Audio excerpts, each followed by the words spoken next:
sa ating Panginoon na hindi lamang po tayo makakita ng isang trabaho na magiging tugon sa pangangailangan natin.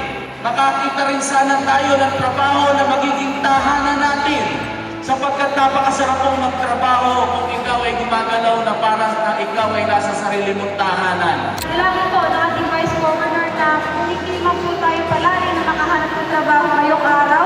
Huwag po kayo mag-alala dahil halos buwan-buwan, minsan twice a month pa pong nagbibigay ng job fair ang ating PPESO. Congratulations in advance.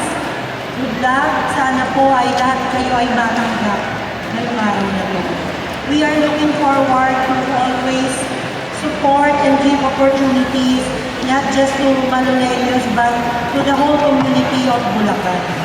Ako po ay na-hire sa Jollibee Robinson Malolos po bilang service crew po or cashier po. May help po to sa sarili ko para magkaroon pa po ng better experience po and then ma-build up po yung sarili ko in the future po. Maraming salamat po sa Pangulo ni Gov.